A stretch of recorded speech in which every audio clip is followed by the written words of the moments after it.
आपण पाहताय चांगलं न्यूज। आजचा विजय हा कराड दक्षिणमधील सर्वसामान्य मतदारांना समर्पित करतो असं महायुतीचे विजयी उमेदवार डॉक्टर अतुलबाबा भोसले यांनी माध्यमांना आज प्रतिक्रिया देताना सांगितलं। आज कराड दक्षिण विधानसभा मतदारसंघातल्या सामान्य मतदाराचा विजय झालेला आहे। हा विजय मी पूर्णपणे कराड दक्षिण विधानसभा मतदारसंघातल्या मतदारांना समर्पित करतो।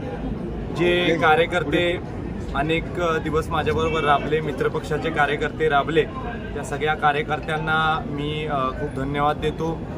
सर्वसामान्य मतदार जे माझ्याबरोबर कुठलीही अपेक्षा न करता राहिले त्यांना धन्यवाद देतो। भारतीय जनता पार्टी मित्रपक्ष विशेषतः सगळे कार्यकर्ते हे माझ्याबरोबर प्रामाणिकपणे राहिले, चांगलं काम केलं, त्यांचे मी आभार मानतो। आज मतदारसंघाने माझ्यावर मोठी जबाबदारी टाकलेली आहे।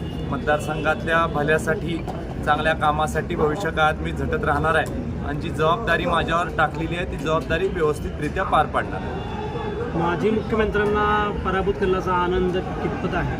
मला मतदारसंघाने जबाबदारी माझ्यावर टाकली त्याचा खऱ्या अर्थानं खूप मोठा आनंद आहे, जबाबदारी देखील वाटते आणि कोणाविषयी माझ्या मनामध्ये द्वेष नाही किंवा कोणी मला विरोध केला म्हणून त्याची काही कामं करायची नाही अशी काही सूड भावना किंवा सूड वृत्ती माझ्या मनामध्ये नाही।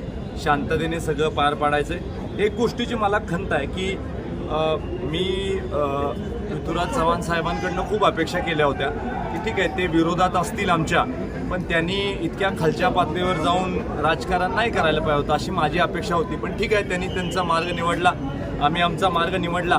मी कुठल्याही माझ्या व्यासपीठावर व्यक्तीला चुकीचं बोलू दिलं नाही। आज सभेच्या दरम्यान देखील काही लोकांनी चुकीच्या घोषणा दिल्या, मी त्यांना तिथल्या इथं थांबवलं।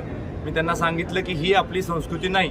चव्हाण साहेबांच्या विचाराचा मतदारसंघ आहे, चव्हाण साहेबांचा वारसा या मतदारसंघाला आहे, वारशाला शोभेल असं आपण काम केलं पाहिजे, चांगलं काम केलं पाहिजे आणि त्यामुळे त्या पद्धतीनं भविष्यकाळात मी काम करत आहे। 40,000चा विजय अपेक्षित होता का? कमी पडलं 40ला जरा